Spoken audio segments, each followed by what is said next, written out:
तो तेजस्वी यादव जी, लालू प्रसाद यादव जी मालिक हो गए, और शहाबुद्दीन साहब कहाँ गए, फातिमी साहब कहाँ गए? क्योंकि उनके जात के थे शरद यादव जी, शहाबुद्दीन जात के नहीं थे। बिहार के मुसलमानों का अगर सबसे बड़ा कोई दुश्मन है राजनीतिक रूप से, तो वो राष्ट्रीय Janata Dal private limited company है। कैसे आरजेडी संरक्षण है? आरजेडी तो दुश्मन है मुसलमानों का, मुसलमानों का दिया हुआ भीख है आरजेडी को। यह तीनों मिलकर केस करे लालू प्रसाद यादव जी पर और आरजेडी पर केस करे। पिपरा विधानसभा के पूर्व प्रत्याशी मुमताज आलम जी, हम इनसे जानना चाहेंगे क्योंकि बिहार में लगातार कई मुद्दों पर अभी चर्चा का विषय बना हुआ है। जैसे कि अभी हाल ही में देखा गया है कि बिहार बजट पास हुई है, जिसको लेकर के विधानसभा में बिहार के उप मुख्यमंत्री सम्राट चौधरी और आरजेडी के राष्ट्रीय अध्यक्ष तेजस्वी यादव जी दोनों को जो है कहीं ना कहीं तू में हो रहा है। इसी बिंदु पर हम इनसे बात करना चाहेंगे। स्वागत है आपका। जी बहुत बहुत आपका भी स्वागत है। क्या कहेंगे? यहाँ देख रहे हैं कि लोग जो है तू में कर रहे हैं विधानसभा में जाकर। देखिए, पहली बात तो ये है कि अगर आप बिना मेहनत किए हुए अगर आपको कुछ मिल जाता है तो फिर इसी तरह का काम होता है। सम्राट चौधरी जी कौन है? सगुनी चौधरी जी के लड़के हैं। तेजस्वी यादव जी कौन है? लालू प्रसाद यादव जी के लड़के हैं। इन दोनों को विरासत में मिला है राजनीति। अपना मेहनत कुछ नहीं है, अपना कोई मेहनत नहीं है, अपना कोई संघर्ष नहीं है, अपना कोई समाज के प्रति योगदान नहीं है। इनको तो फ्री में मिल गया। तो जब फ्री में मिल गया तो कुछ इनको जानकारी है नहीं। जनता आखिर अपना एक जनप्रतिनिधि चुनकर सदन में किस लिए भेजती है? भेड़ बकरी जैसा लड़ने के लिए नहीं। मुद्दे का बात करिए, मुद्दे का राजनीति करिए। आज ये चिल्ला चिल्ली सिर्फ इसलिए कर रहे हैं कि ताकि मीडिया में आ सके, ब्रेकिंग न्यूज में दिखाया जा सके। पूरे देश का जो नेशनल मीडिया है वो इनके तरफ फोकस करे और इन दोनों महाशय को दिखाए। बस इसीलिए ये लोग चिल्ला चिल्ली करते हैं। जनता किस लिए चुनकर भेजती है? सुनिए, जनता चुनकर भेजती है अपने जनता के मुद्दा को आवाज उठाने के लिए। लेकिन ये लोग क्या करते हैं? कौन के का बेटा चोर है, कौन के का पिताजी चारा चोर है, कौन किसका का कर लिया, कौन किसका का निगल लिया, यही सब बकवास करेगा ये लोग। ये लोग ओरिजिनल राजनीति नहीं करेगा। इन लोगों को चाहिए कि भैया जनता जिस काम के लिए सदन में आपको भेजी है वो काम करिए। आज ये लोग चिल्ला चिल्ली कर रहे हैं। कल देखिएगा कोनो शादी ब्याह में तो दोनों एक के प्लेट में रसगुल्ला चूसेंगे, रस वो खाएंगे तो छेना वो खाएंगे, दोनों एक के साथ करेंगे। लेकिन जनता को बुर्बक बनाने के लिए ये लोग सदन में भी चिल्ला चिल्ली करते हैं और स्टेज पर जब जाते हैं अपने पार्टी का सभा करने, उस वक्त भी ये लोग चिल्ला चिल्ली करते हैं, एक दूसरे को गाली देते हैं, कटाक्ष करते हैं। लेकिन जब किसी शादी में जाएंगे, किसी फंक्शन में जाएंगे तो एक ही थाली में दोनों बैठ कर खाएंगे। एक ही व्यक्तिगत जीवन है ना। तो जनता मूर्ख है? फिर तो जनता को आप मूर्ख समझ रहे हैं, जनता को मूर्ख न समझ रहे हैं आप। अपना व्यक्तिगत जीवन में कहते हैं कि व्यक्तिगत हमारा कौनो लड़ाई नहीं है, राजनीतिक लड़ाई है। तो जनता का राजनीतिक लड़ाई थोड़े है, जनता का राजनीतिक लड़ाई नहीं ना होता है, सामाजिक लड़ाई होता है। किसी अगर हमको हमारा गली में रोड नहीं है, हमारे गली में नाला का व्यवस्था नहीं है, हमारे यहाँ सड़क का व्यवस्था नहीं है, स्कूल का व्यवस्था नहीं है, स्वास्थ्य व्यवस्था नहीं है, इस समाज का व्यवस्था नहीं है पूरा, तो ये पूरा समाज का समस्या है। तो आपको समाज चुनकर भेजी है किस लिए? समाज की बात हो, समाज का काम हो, इसीलिए ना भेजा गया है। तो आप वहां कह दीजिए कि नहीं राजनीतिक लड़ाई अलग है, हमारा व्यक्तिगत जो दोस्तियाना है ये अलग है। तो आप तो दो चरित्र धरे हुए हैं। तो दो चरित्र कौन धरता है? चोर लोग धरता है। चोरे लोग ना, बेईमान लोग, घुसखोर लोग, भ्रष्टाचारी लोग का ना दो चरित्र रहता है। एक सिक्का का दो अलग अलग पहलू होता है। अगर एक ही सिक्का के दोनों एक ही पहलू हो जाए तो फिर तो वो सिक्का चलेगा नहीं चलेगा। तो आप समझिए किस तरह से जनता को बेवकूफ और मूर्ख बनाया जाता है। ये लोग सिर्फ मूर्ख बना रहे हैं, इसके अलावा कुछ नहीं कर रहे हैं ये लोग। बिहार बजट जब से पास हुई है 2025 का, तब से जो विपक्ष में जो बैठे हैं, जो भी आरजेडी के विधायक, वो देख रहे हैं विधानसभा गेट के सामने जो है झुनझुना और लॉलीपॉप लेकर के दिखा रहे हैं। अच्छा, आरजेडी का कौन ऐसा विधायक है जिसको अगर आज मंत्रालय मिल जाए, अगर नीतीश कुमार जी चाहे भारतीय जनता पार्टी की तरफ से अगर ऑफर किया जाए कि भैया आप हमारे में आज हम आपको मंत्रालय दे रहे हैं, तो कौन ऐसा विधायक है जो नहीं भागेगा? बताइए। तुरंत खिसक जाएगा। अभी कुछ दिन पहले आप देखे थे, रात को गाना बजा रहा, गिटार वाला काम हो रहा था, चेतन आनंद बैठे हुए थे कुर्सी पर, तेजस्वी यादव जी के चेतन आनंद कुर्सी पर बैठे हुए थे, और जब सुबह में जब विधानसभा में पहुंचे तो देखे कि नीतीश कुमार जी के पीछे बैठे हुए हैं, तुरंते बदल गए, तुरंते पलट गए। तो सेटिंग तक खुद तेजस्वी यादव जी खुद ही कर रहे हैं अपने घर में। वो खुद चाहते हैं कि भैया ई हमरा विपक्ष रहे, आई हमरा पक्ष में रहे, इस तरह का बात करेगा, उस तरह का बात, स्क्रिप्ट रचा जाता है। जो राष्ट्रीय जनता दल प्राइवेट लिमिटेड जो कंपनी है, ये प्राइवेट लिमिटेड कंपनी है, आप समझिए पहले बात को। प्राइवेट लिमिटेड जी, राष्ट्रीय Janata Dal private limited company इसको कहिए। कंपनी इसलिए कहिए, जब से आरजेडी बना, जब से राजद बना, तब से आज तक राष्ट्रीय अध्यक्ष कौन है? लालू प्रसाद यादव जी है ना? लालू प्रसाद यादव जी बनाया वो है तो वही ना होंगे। कैसे वो बना दिए? लालू प्रसाद यादव जी की अकेले की पार्टी है। वृक्ष लगाएगा फल वही ना। एक मिनट हम बताते हैं। वृक्ष लगाने पर सिर्फ पेड़ रोप देने से फल नहीं ना दे देता है, उसमें सेवन करना पड़ता है, उसमें दवा डालना पड़ता है, खाद डालना पड़ता है, पानी डालना पड़ता है, तब ना जाके फल देता है। तो जब फल चूने लगा, ऊपर फलने लगा, तो तेजस्वी यादव जी, लालू प्रसाद यादव जी मालिक हो गए। और शहाबुद्दीन साहब कहां गए? फातमी साहब कहां गए? कोई को फोटो में, कोई को पोस्टर में फातमी साहब दिखाई देते हैं, कोई को फोटो में शहाबुद्दीन साहब दिखाई देते हैं। पूरा बिहार का लोग जानता है, जो राजनीति जानता है, वो लोग जानता है कि अगर शहाबुद्दीन साहब नहीं होते तो राष्ट्रीय जनता दल पार्टी होबे नहीं करता। लालू प्रसाद यादव जी जो मुख्यमंत्री बने, वो शहाबुद्दीन साहब का देन है। राबड़ी देवी जी जो मुख्यमंत्री बनी, वो शहाबुद्दीन साहब का देन है, फातमी साहब का देन है। आप जब जाइएगा गूगल क्रोम पर, जब विकिपीडिया में जाइएगा, पता करिएगा, देखिएगा, सर्च करिएगा संस्थापक सदस्य, तो वहां पर लिख कर आता है शहाबुद्दीन, फातमी साहब, अब्दुल बारी सिद्दीकी, लालू प्रसाद यादव, जगनंदा बाबू, यह सब नाम आता है। तो भैया जगनंदा बाबू है, लालू प्रसाद यादव जी है, फातमी साहब किधर है?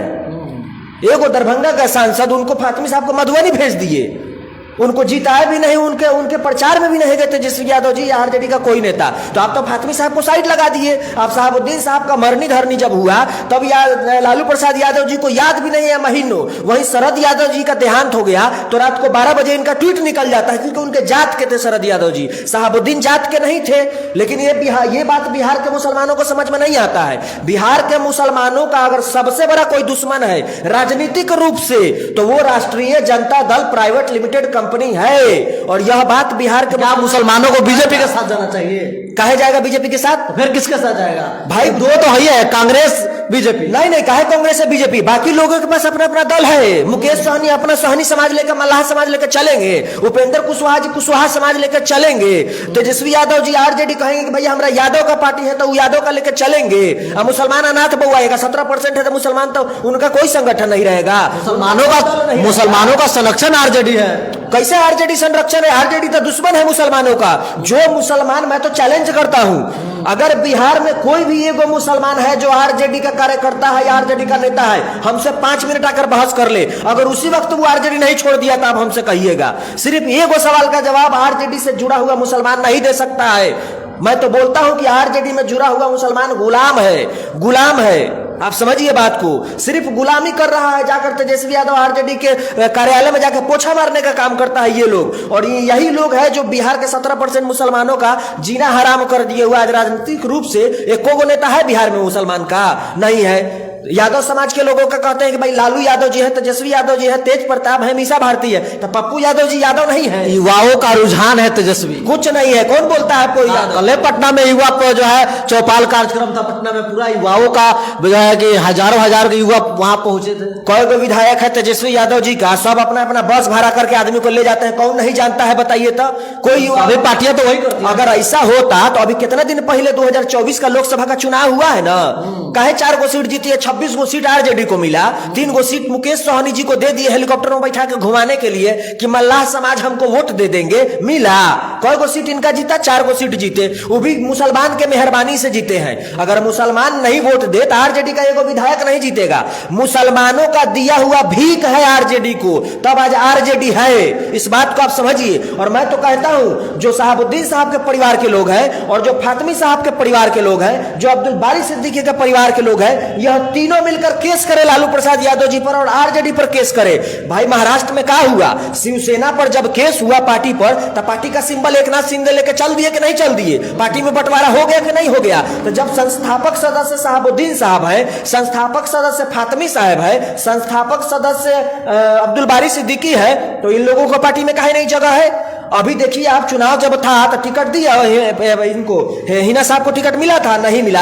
जब हिना साहब चुनाव हार गई, अवध बिहारी चौधरी जी हरवा दिए, तो अभी कुछ दिन पहले हम फोटो देखे हैं, ओसामा साहब को मलाई चुसा रहे हैं अवध ओझा जी। ये गलत बात नहीं है, ये बहुत गलत बात है। इस तरह अवध बिहारी चौधरी जी मलाई चुसा रहे थे ओसामा साहब को, और ओसामा साहब मलाई चुसा रहे हैं अवध बिहारी चौधरी जी को। ये कितना गलत बात है। आप दुश्मन के साथ हाथ मिला रहे हैं, ये गलत है।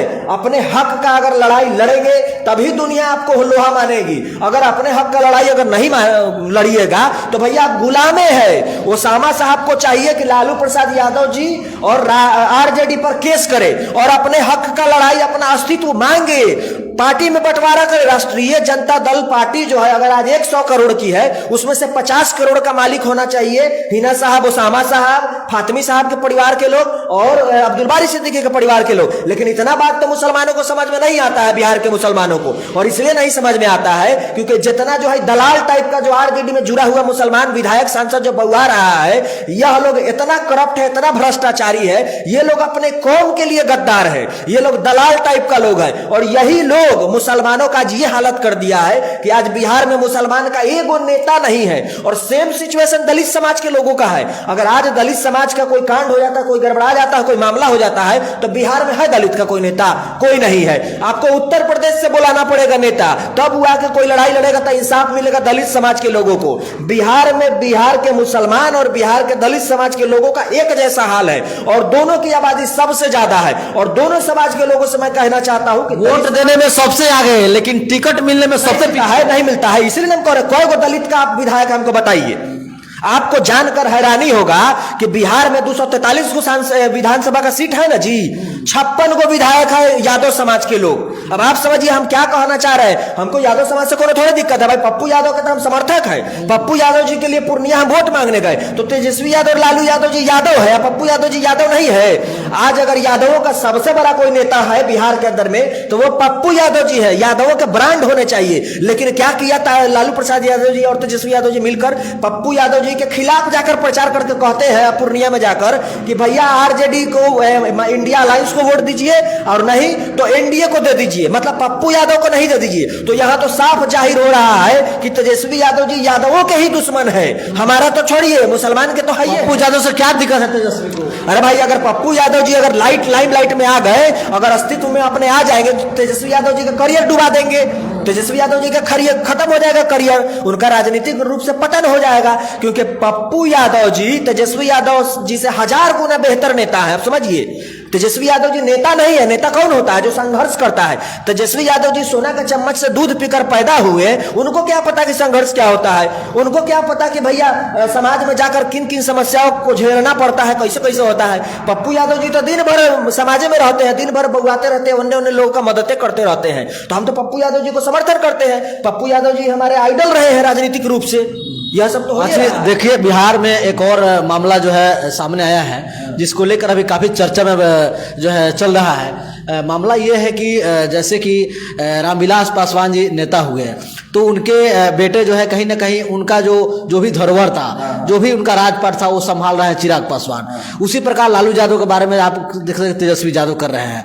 सबका अपना जो है जीतन राम मांझी जी का बेटा भी आ गया सामने। तो क्या नीतीश कुमार जी का बेटा जो निशांत राजनीति में एंट्री कर रहे हैं, कहां तक सही लग रहा है?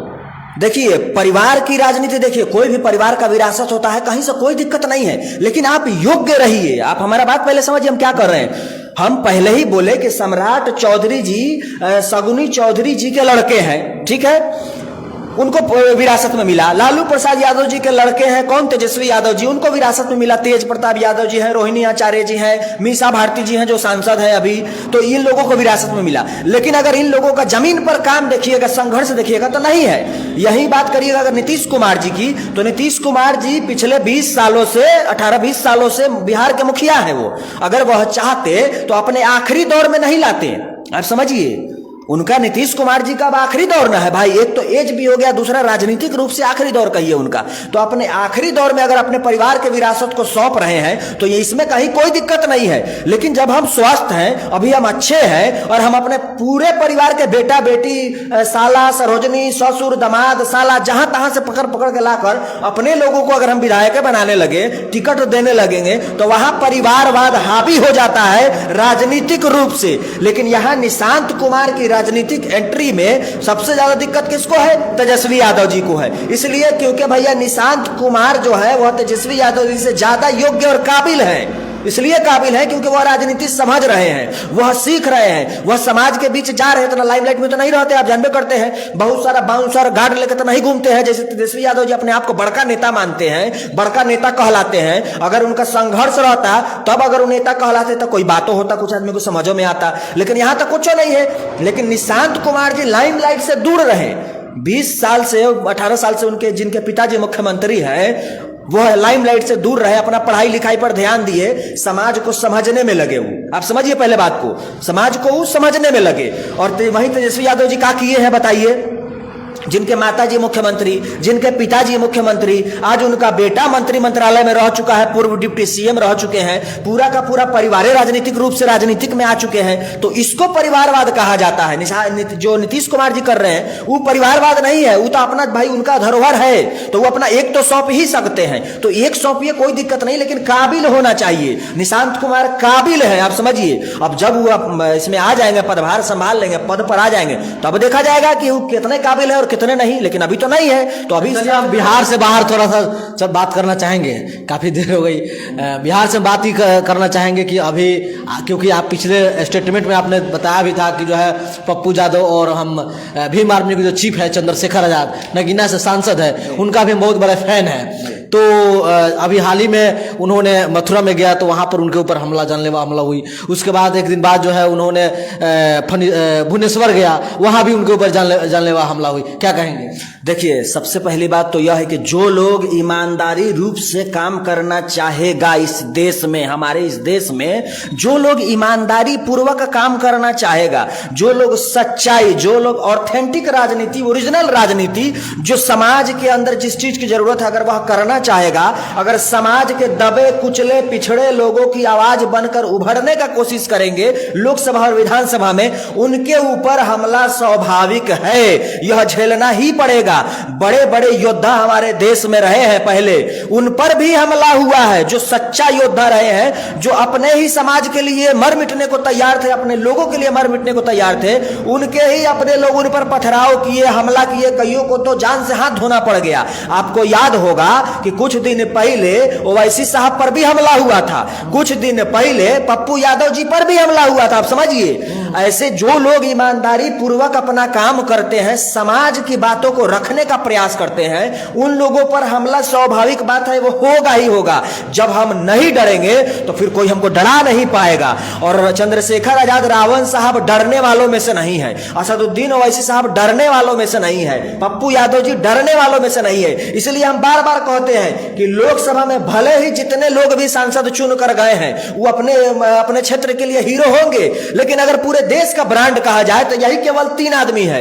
ये 3 आदमी का भाषण सुनने के लिए लोग इंतजार करते हैं कि कब लोकसभा में कुछ बोलेंगे, कब जनता की आवाज को उठाया जाएगा। जिसमें चंद्रशेखर आजाद रावण साहब है, जिसमें असदुद्दीन ओवैसी साहब और पप्पू यादव जी है। इनकी लोकप्रियता इतनी है कि 90% जो चोर नेता जो बउआ रहा है हमारे देश में, सांसद हो चाहे विधायक हो, हम तो खुले मंच से कहते हैं कि 90% हमारे देश में चोर नेता है। चोर, चाहे सांसद हो चाहे विधायक हो, चोर है। और उन चोरों को ये पचेगा नहीं, आप समझिए, पचेगा नहीं। तो जब चोर को पचबे नहीं करेगा तो फिर उल्टियां न करेगा, तो ये उल्टी करवाता है दूसरे से। ये लोग कहीं कहीं गरीब मजदूर लोगों को, दबे कुचले लोगों को थोड़ा बहुत पैसा वैसा दे के, चाहे जैसे भी प्रताड़ित करके उनको कहता है कि भैया इधर हमला करवा दो, इधर कुछ करवा दो, बस यही सब करता रहता है। ओरिजिनल राजनीति कोई नहीं करता है। अंग्रेज के जमाने का बात होगा, मुगल के जमाने का बात होगा, लेकिन आज हमारे ही देश में 80 करोड़ लोग गरीब है, खुद सरकार कह रही है, उसका बात कौन नहीं करेगा। मुगल चला गया, कब सड़ गल के खत्म हो गया, दुनिया से खत्म, उसका कोई लेना देना नहीं है। अभी हम लोग जीवित है ना भाई, हम लोग इंसान है ना भाई। तो सरकार खुद कहती है कि 80 करोड़ लोगों को राशन दे रहे हैं, तो 80 करोड़ लोग गरीब है तब ना राशन दे रहे हैं। तो वो गरीब बेचारा है, वो कैसे उसका गरीबी दूर हो, कैसे उसका पलायन दूर हो, कैसे उसका बेरोजगारी दूर हो, इस पर बात नहीं करेगा लोग लोकसभा और विधानसभा में। बात करेगा किस पर? मुगल है का किया था, अंग्रेज का किया था, फलानवा का किया था, चिलनवा का किया। रे भैया जो जिंदा है पहले उसका ना बात करो। तुम अभी सांसद बने हो, तुम अभी विधायक बनो हो, तुम अपने विधानसभा अपने लोकसभा के जनता की ना बात करो। तुम क्या बात करते हो, पीछे क्या हुआ नहीं उसको खत्म करो। अभी जो जिंदा है जो जीवित है कम से कम उसके लिए तो कुछ अच्छा कर दो। लेकिन ये लोग नहीं करेगा क्योंकि बेईमानी और चोरी घुसा हुआ है, तो कहां से करेगा ये लोग दूसरा कोई बात।